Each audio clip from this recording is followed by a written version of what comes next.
What's up, you guys? It's your girl, Ash Said It, AshSaidIt.com, AshSaidIt.com.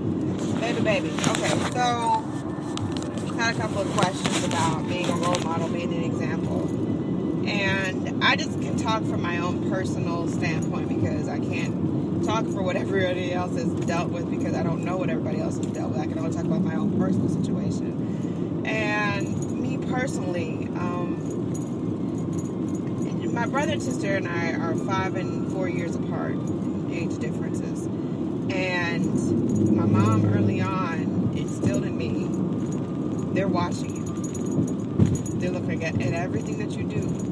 And they're modeling themselves and how they're going to be after how they see you present yourself. And the first time she actually said that to me, it shocked me because I didn't look at my life that way.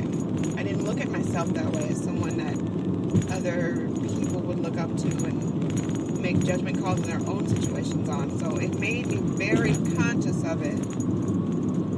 And I've seemingly carried it on throughout my life because they're still watching me. They're still watching me. And being the oldest of three, it was always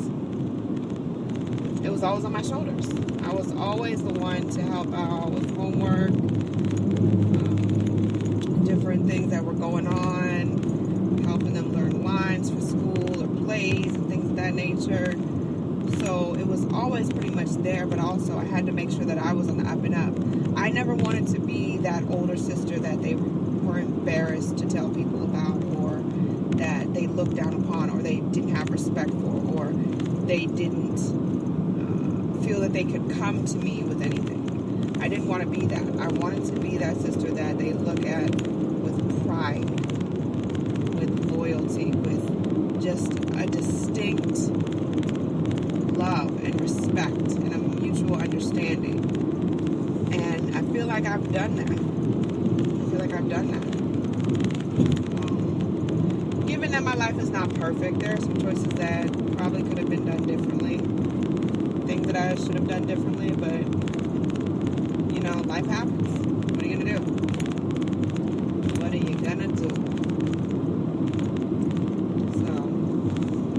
But yeah, just always being conscious that, and even if you don't have siblings, say you're an only child or whatever, you don't talk with your family or whatever the case is, you still have people that are watching you. You still have people that are looking up to you.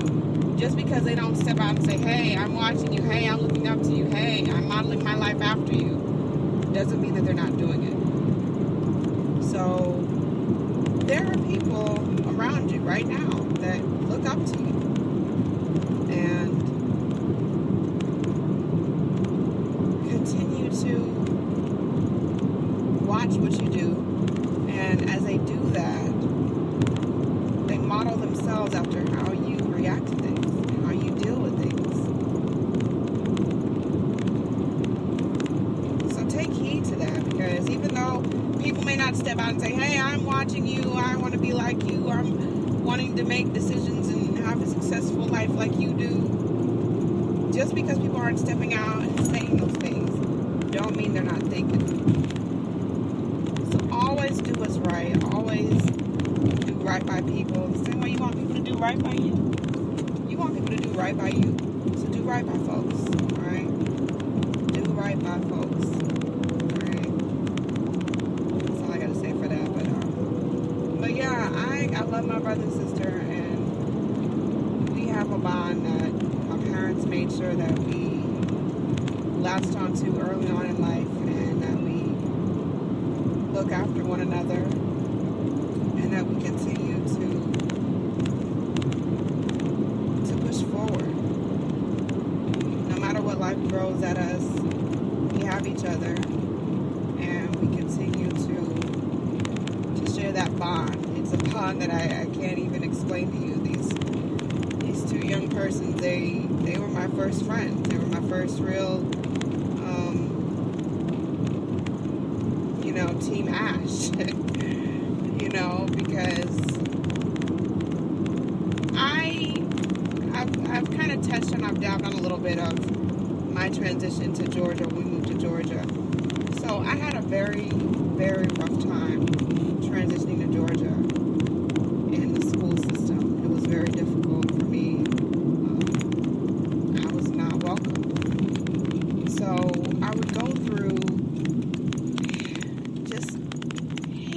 experiences during the school day. And I would actually look forward to coming home and playing with my brother and sister because they love me unconditionally. And that just meant the world. To be around people that didn't judge you and looked up to you and felt like you hung the sun and the moon in the sky just for them. It was amazing. It was an amazing feeling, and maybe one of the only reasons why I never took my life. Yeah, it was that bad. It was. But God saw fit to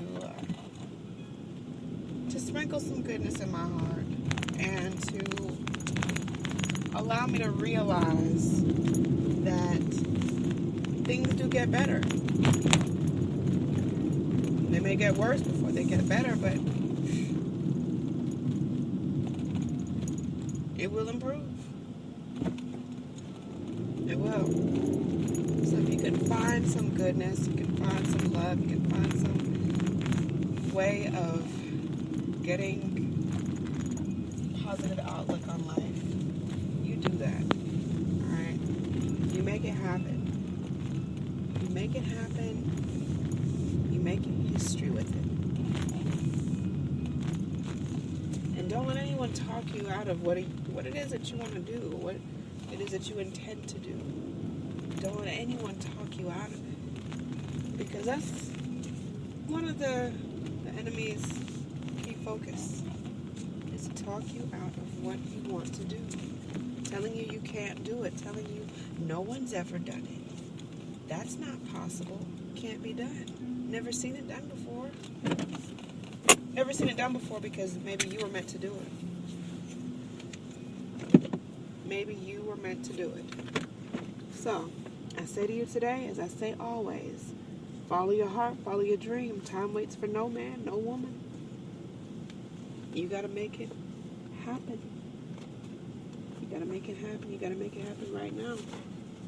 Because, like I said, before you know it, time would have passed.